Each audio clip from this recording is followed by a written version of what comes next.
नमस्कार, मैं रवीश कुमार।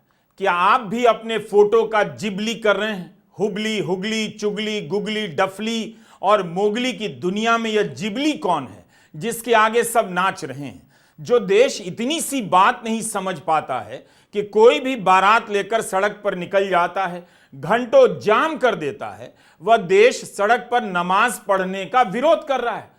उस देश के लोग चैट जीपीटी से अपना थोबड़ा बदलकर क्या वाकई हसीन लगने लगे हैं?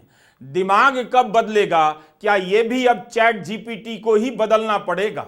हमारा सवाल बस इतना है कि अगर जिबली एनिमेशन अभिव्यक्ति है तो किस तरह की अभिव्यक्ति है? क्या हम इसके जरिए लोकतांत्रिक अधिकारों और सवालों को उठा रहे हैं? क्या अस्पतालों में इतनी भीड़ है, इलाज के लिए लोग घंटों लाइन में लगते हैं, डॉक्टर के पास पहुंचते पहुंचते सुबह से शाम हो जाती है? क्या हम इसके जरिए संवैधानिक लड़ाई जिबली के कैरेक्टर को आउटसोर्स कर देना चाहते हैं?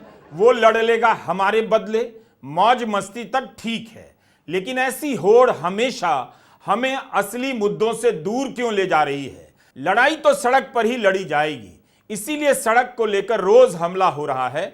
और यह हमला केवल नमाज पढ़ने को लेकर नहीं है।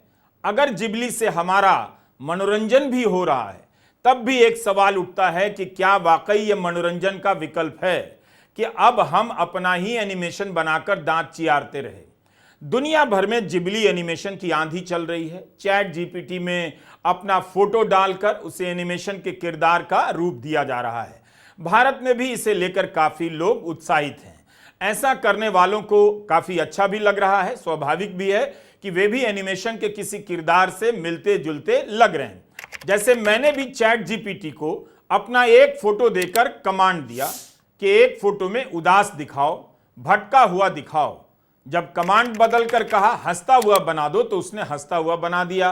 फिर कहा कि दौड़ता हुआ दिखा दो तो दौड़ता हुआ दिखा दिया। मेरी त्वचा से एज का पता ही नहीं चलता, पता नहीं चलता कि बूढ़ा है या बच्चा है। खुद का एनिमेशन बनवाने का यह चस्का पब्लिक के बारे में क्या कहता है? जिस पब्लिक को पहले से फोटोशॉप के जरिए मूर्ख बनाया जा रहा था, उसे जिबली की जरूरत क्यों पड़ने लगी? शक्ल तो वही है उसकी, फिर आईना क्यों बदल रही है? जिस भीड़ के पास खाने के लिए पैसे नहीं, मुफ्त अनाज के लिए लाइन में लगा है, रेलगाड़ियों में खिड़की से कूद कर सवार हो रहा है, उसके बच्चों को नौकरियां नहीं मिल रही। इंजीनियरिंग की डिग्री लेकर नौकरी पाने वाले 10 साल पहले जितनी पहली सैलरी पाते थे, आज भी उतनी पाते हैं। मिडिल क्लास खरीदने खाने की हालत में नहीं है, लेकिन अचानक सब जिबली के रंग में रंग कर बाल रूप से लेकर जवानी के रूप धरने लगे। इस तरह की टेक्नोलॉजी हमें समृद्ध कर रही है या बौद्धिक रूप से कंगाल कर रही है? इस पर विचार किया जाना चाहिए। कभी आपने एआई से पैदा की गई तस्वीरों को गौर से देखा है? कहीं ऐसा तो नहीं कि लोगों को ज़ॉम्बी बनाते रहने की दिशा में यह एक और तरह का कदम हो? तरह तरह के एआई के जरिए इंसानों में भाव शून्य दिखने और होने की आदत डाली जा रही है। हालात बदले ना बदले, फोटो बदलते रहिए। पहले हम फिल्में देखने जाते थे, फिल्म का किरदार हमें वास्तविकता से दूर ले जाता था, मनोरंजन करता था। अब हम रील बनाकर खुद ही उस फिल्म का किरदार बने फिर रहे हैं। फिल्मी कल्पनाओं को हमने अपनी वास्तविकता समझकर ओढ़ ली है। कमाल की आवाजाही है दोनों दुनिया के बीच। एक इटालियन विमान का उपनाम था जिबली। जापान के स्टूडियो जिबली बनाने वाले हायाओ मियाजाकी को हवाई जहाज से प्यार है, तो उन्होंने अपने एनिमेशन के लिए जिबली नाम चुन लिया। वैसे यह अरबी मूल का शब्द है जो लीबिया से होता हुआ इटली पहुंचा और फिर अब जापानी कहा जाने लगा है। जिबली का मतलब होता है गर्म रेगिस्तानी हवा। एक शब्द कहां से कहां घूमता उड़ता हुआ पहुंच जाता है। स्टूडियो जिबली एक जापानी एनिमेशन स्टूडियो है। 1985 में हायाओ मियाजाकी, इसायाओ ताकाहाता और तोशियो सुजुकी ने टोक्यो में स्थापित किया। इस स्टूडियो ने एनिमेशन के जरिए बेहतरीन किरदार गढ़े, भावनाओं को उभारा और समझी जा सकने वाली सुंदर दुनिया की कल्पना पेश की। Spirited Away, Grave of the Fireflies, My Neighbor Totoro, Princess Mononoke, House Moving Castle जैसी शानदार फिल्में बनाई हैं। स्पिरिटेड अवे को 2001 में ऑस्कर भी मिला है। फोटोशॉप की दुनिया कुछ कुछ चैट जीपीटी के जिबली जैसी थी। किसी के फोटो को कहीं से उठाकर किसी और जगह पर बिठाकर नए नए किस्म के झूठ तैयार किए गए और भारत में झूठ की भूख इतनी ज्यादा बढ़ गई कि जल्दी जल्दी लोग फोटोशॉप से अपना पेट और दिमाग भरने लग गए। 2014 में प्रधानमंत्री मोदी के सत्ता शिखर पर पहुंचते ही उनकी पार्टी के आईटी सेल ने फोटोशॉप को अपना हथियार बना लिया। फोटोशॉप को लेकर इतिहास को बदला जाने लगा और कई सारे खतरनाक झूठ रचे गए।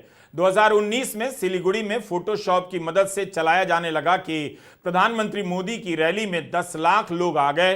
बाद में सच्चाई सामने आई। ऐसा ही प्रोपेगेंडा त्रिपुरा चुनाव के समय किया गया, लेकिन फैक्ट चेकर ने पकड़ लिया कि प्रधानमंत्री मोदी से ज्यादा यह फोटोशॉप का कमाल है। 2017 में बीजेपी आईटी सेल पश्चिम बंगाल के सचिव तरुण सेनगुप्ता को फोटोशॉप की गई फोटो और वीडियो पोस्ट करने के लिए गिरफ्तार कर लिया गया। इनमें एक मुसलमान पुलिस अफसर को एक हिंदू को पीटते दिखाया गया था। बीजेपी के विरोधियों ने भी फोटोशॉप का इस्तेमाल किया है, लेकिन प्रसार और प्रचार में बीजेपी सबसे आगे निकल गई। तो क्या फोटोशॉप से झूठ गढ़ने की टेक्नोलॉजी अब काम की नहीं रही? ट्विटर पर ग्रॉक बीजेपी के आईटी सेल के तमाम दावों की पोल खोल रहा है। प्रधानमंत्री मोदी के झूठ गिनाए जा रहा है। फोटोशॉप के जरिए फोटो बदलकर झूठ फैलाने का तंत्र आईटी सेल का था, यानी वो सप्लायर था। बाकी आप लोग यानी जनता, डिस्ट्रीब्यूटर और कंज्यूमर एक साथ हो गई। अब जिबली से आप एनिमेशन भी बना सकते हैं और उसका वितरण भी कर रहे हैं। इसमें एक अंतर है। चैट जीपीटी कई बार फोटो में कुछ जोड़ने से मना कर देता है, कहता है कि यह उसकी नीति के खिलाफ है, मतलब याद दिला रहा है कि कॉपीराइट और कंटेंट की नीति की जरूरत उसे भी पड़ती है। पब्लिक को भी इन बातों का ध्यान रखना चाहिए। जैसे चैट जीपीटी से कहा गया कि सड़क पर नमाज पढ़ने या कांवड़ यात्रा का एनिमेशन बना दीजिए, तो साफ इनकार कर दिया और कहा कि यह हमारे कंटेंट नीति के खिलाफ है, हम नहीं बनाएंगे। हमने यह कमांड इसलिए दिया कि जिस देश में हफ्तों सड़कों को बंद कर दिया जाता है कि कांवड़ यात्रा निकलेगी, सार्वजनिक स्थलों पर पार्कों में 9-9, 10-10 दिनों तक मूर्तियों की स्थापना होती है, उस देश में बेशर्मी के साथ नेता से लेकर अफसर बयान दे रहे हैं कि सड़क पर नमाज नहीं पढ़ने देंगे। जिस देश की सड़कें यहां से लेकर वहां तक अतिक्रमण से भरी पड़ी हैं, उस देश में नेता और अफसर गुंडागर्दी की भाषा बोल रहे हैं कि सड़क पर नमाज नहीं पढ़ने देंगे। इतनी सी बात भारत नहीं समझ रहा। महीने 2 महीने सड़क और पार्क घेर कर पारिवारिक, धार्मिक, सार्वजनिक कार्यक्रम होते हैं। सड़क पर किसी की बारात निकल रही होती है, लोग पीछे पीछे घंटों जाम में फंसे होते हैं, तब एम्बुलेंस की याद नहीं आती। लेकिन नमाज के नाम पर एक समाज को अपमानित करना है, उसे दोयम दर्जे का नागरिक बताना है, उसके साथ अन्याय करना है, तो सड़क पर नमाज पढ़ने को लेकर गोदी एंकर नफरत फैलाने लग जाते हैं। आप खुद इन खबरों की हेडलाइन देखिए। बारात के कारण शहर शहर से जाम की खबरें शादी के हर सीजन में मिल जाएंगी। उल्टा ट्रैफिक विभाग एडवाइजरी जारी करता है कि लगन का टाइम है, बारात लेकर निकलना जैसे उनका अधिकार है, इसलिए आप दूसरे रास्तों का इस्तेमाल कीजिए। लेकिन जब भी ईद का मौका आता है, बेशर्मी के साथ सड़क पर नमाज नहीं पढ़ने देने का लेक्चर दिया जाता है। आधे घंटे की नमाज नहीं होती होगी, लेकिन सड़ी हुई सोच का क्या करेंगे। अफसर से लेकर नेता सड़क पर नमाज पढ़ने को लेकर मुद्दा बना रहे हैं। जिस सड़क पर लोग बारात लेकर घंटों डांस करते हैं, जाम कर देते हैं, उन बारातियों के खिलाफ कोई चेतावनी जारी नहीं करता। यह सब दर्ज हो रहा है इतिहास में, वर्तमान में और भविष्य के लिए।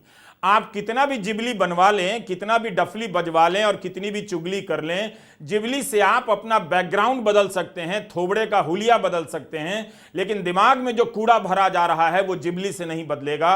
वो बदलेगा गलत को गलत कहने से और देखने से। सड़क पर नमाज को लेकर घृणा करने वाले क्या बारात को राष्ट्रीय कर्तव्य समझते हैं कि 2-2 घंटे तक बैंड बाजा रोककर डांस किए जा रहे हैं? जिबली आने से आपका क्या बदल रहा है? फौरी मनोरंजन के अलावा क्या आपका विवेक बेहतर हो रहा है? इंटरनेट की दुनिया में समय समय पर ऐसी आंधियां चलती हैं ताकि जो भारतीय 5-5 घंटे स्मार्टफोन में बिता रहे हैं, वे कुछ और घंटे बिताने लग जाएं और काम की चीजें पढ़ना छोड़कर फालतू की चीजों में व्यस्त हो जाएं। फालतू की चीजें ना हो तो सोचिए आप काम की चीजों को लेकर बात करने लग जाएंगे, और खतरा किसे होगा? भारत सरकार के माई गव इंडिया के इंस्टाग्राम पर प्रधानमंत्री मोदी की तरह तरह की जिबली फोटो डाल दी गई। ऐसे ही जगत में प्रधानमंत्री के फोटो की भरमार है, लेकिन यहां वे अलग अलग मुद्राओं में एनिमेशन के रूप में देखे जा सकते हैं। इस मामले में प्रधानमंत्री मोदी थोड़े अलग हैं। 2014 में प्रधानमंत्री पद के दावेदार के रूप में जब चर्चा चली तो उसी समय बाल नरेंद्र नाम से एक कार्टून स्ट्रिप की किताब आ गई।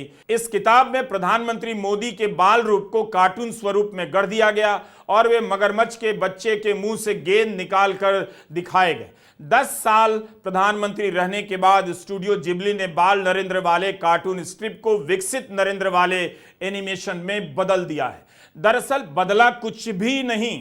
प्रधानमंत्री मोदी ने अपने प्रचार में कार्टून का इस्तेमाल किया तो अब उनकी सरकार एनिमेशन में उन्हें ढालकर नया कर रही है। बाकी पब्लिक के हालात कहां बदले, उसके पास प्रधानमंत्री से पूछने के लिए हजार सवाल हैं कि हमारी आर्थिक स्थिति क्यों खराब है, प्रधानमंत्री प्रेस कॉन्फ्रेंस क्यों नहीं कर रहे, लेकिन पब्लिक के बीच से गायब भी नहीं हो रहे, या कोई नोट नहीं करता कि बिना जवाब दिए सवालों का सामना किए हुए पब्लिक के बीच प्रधानमंत्री मोदी हर पल बने रहते हैं। पहले नेता के पास जवाब नहीं होता था तो पब्लिक के बीच जाने से कतराता था।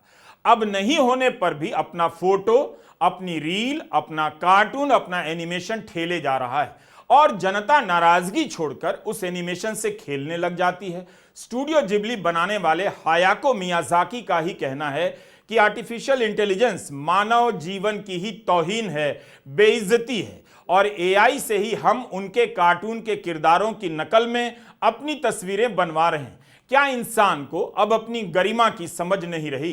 रंग करने वाली पेंसिलें, water colour, eraser, stopwatch, यही सब हायाओ मियाजाकी की मेज पर देखा था फाइनेंशियल टाइम्स के निकोलस रैपोल्ड ने।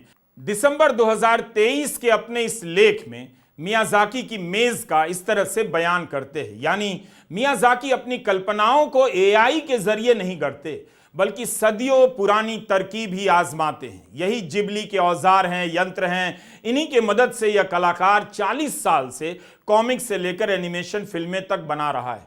सादे कागज पर पेंसिल से किरदारों को उकेरते हैं, रेखाओं को मिटाते हैं, ठीक करते हैं और रंग भरते हैं, तब जाकर एनिमेशन बनता है।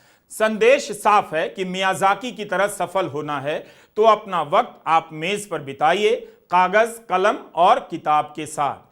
मियाजाकी का काम हाथ का काम है, दिमाग का काम है, घंटों धीरज का काम है। इसके लिए उन्होंने अपनी कल्पनाओं को आउटसोर्स नहीं किया। जो काम हाथ के कारण पॉपुलर हुआ, हम एआई की मदद से किसी के काम को चुरा रहे हैं। मतलब तो यही हुआ कि एआई एक तरह की कुंजी है। भारत में लाखों छात्र कुंजी पढ़कर पास हो जाते हैं और उसके बाद जीवन भर पढ़ने लायक नहीं रह जाते। कुंजी पढ़कर पास होने वाले छात्रों का आप अध्ययन करेंगे तो पता चलेगा कि आगे जाकर क्या पढ़ते हैं, क्या नहीं पढ़ते हैं।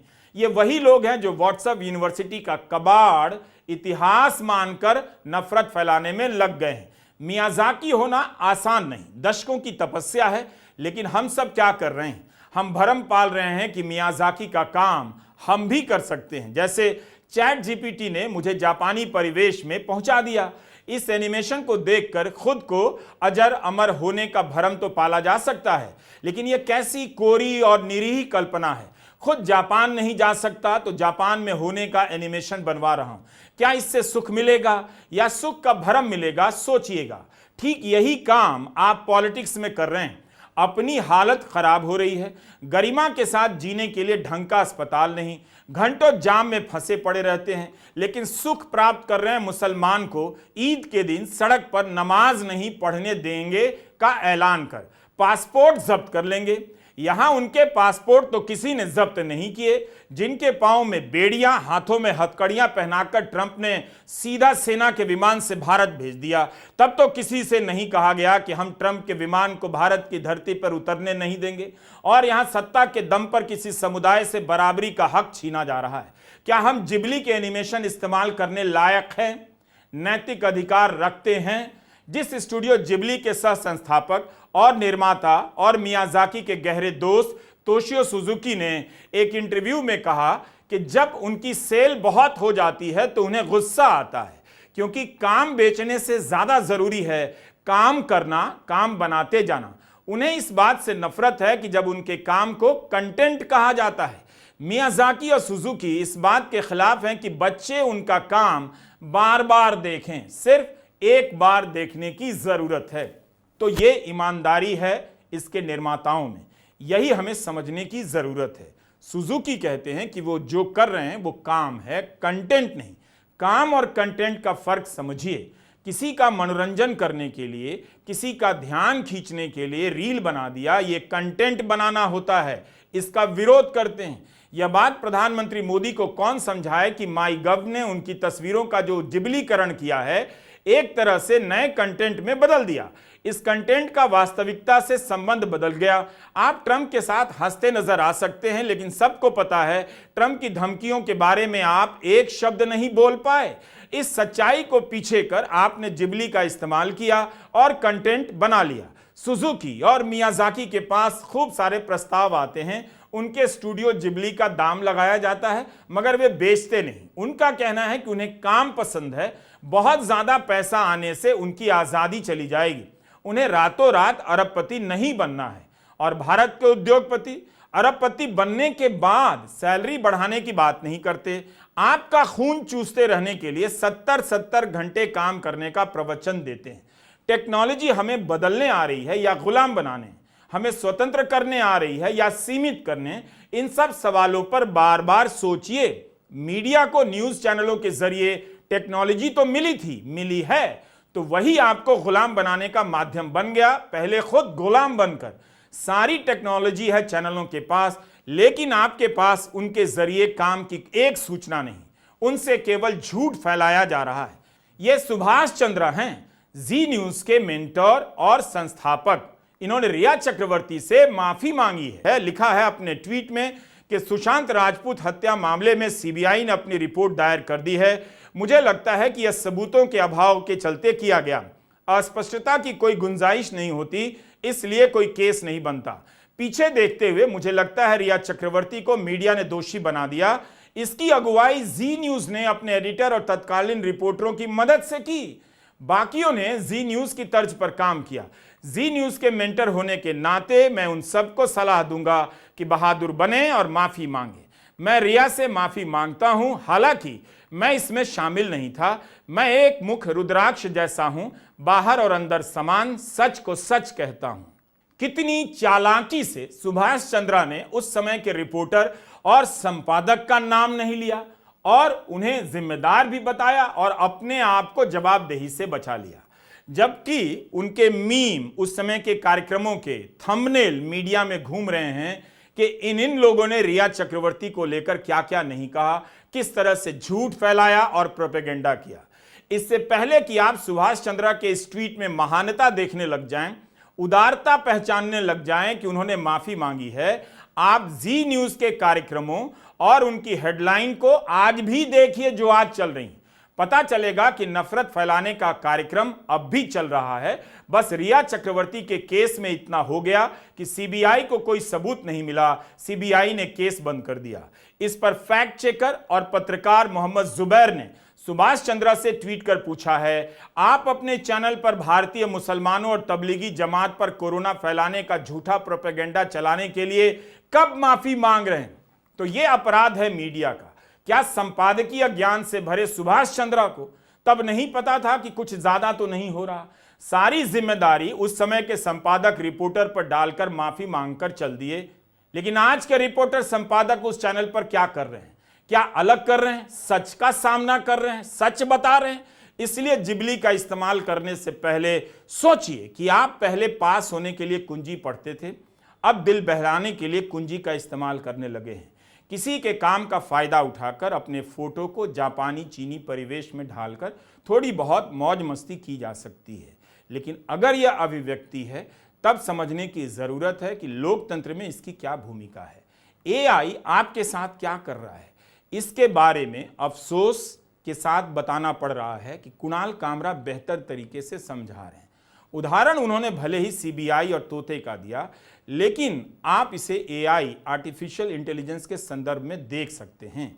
यही हाल एआई का है। एआई ने आपके हाथ भले खोल दिए हों, लेकिन आपकी कल्पनाओं और विचारों का पिंजड़ा और छोटा कर दिया है। भारत के दो बहुत ही इंडिपेंडेंट इंस्टीट्यूशंस पर ईडी और सीबीआई।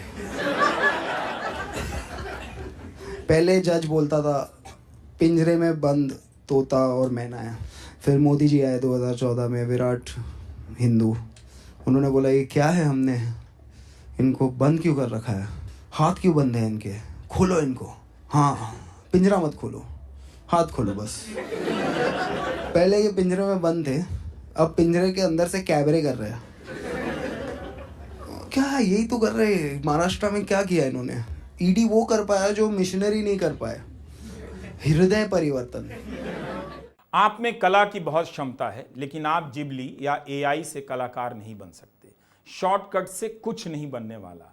आज जिबली है, कल डफली आएगा। स्टूडियो जिबली और मियाज़ाकी और उनकी टीम ने दशकों मेहनत की है। एक लेख है Work of Art in the Age of Mechanical Reproduction. इसमें जर्मनी के विचारक वॉल्टर बेंजामिन ने टेक्नोलॉजी और कला के परस्पर संबंधों के बारे में बात की है।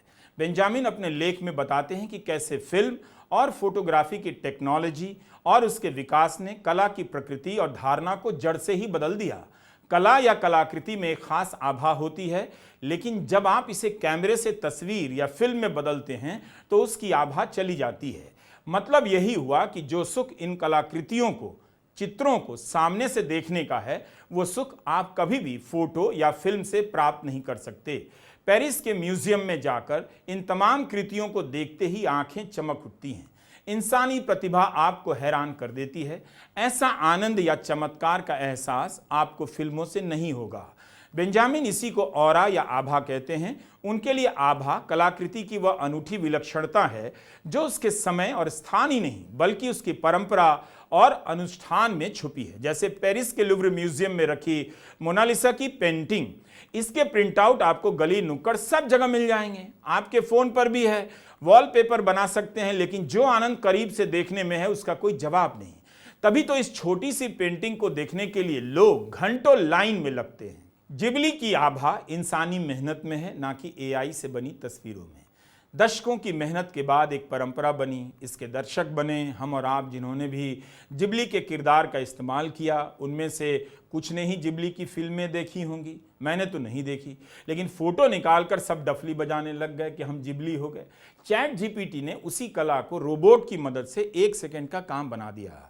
लेकिन क्या यह इतना आसान है? ऐसी कितनी आंधी इंटरनेट पर आई और चली गई। आप कह सकते हैं कि एनिमेशन काफ़ी महंगा माध्यम है, हर किसी के बस की बात नहीं, लेकिन हर किसी को एनिमेशन का सुख क्यों चाहिए? आप अपना किरदार गढ़िए, खुद किरदार बन जाइए, अपना एनिमेशन बन जाइए। लोगों में सांस्कृतिक खालीपन है, भूख है, लेकिन चैट जीपीटी का जिबली दल रोटी बिरयानी नहीं है, पैकेट में बिकने वाला सस्ता फास्ट फूड नहीं है। यह भूख मिटा देगा, लेकिन यह आपके लिए बहुत अच्छा है, ऐसा तो नहीं लगता। नमस्कार, मैं रवीश कुमार।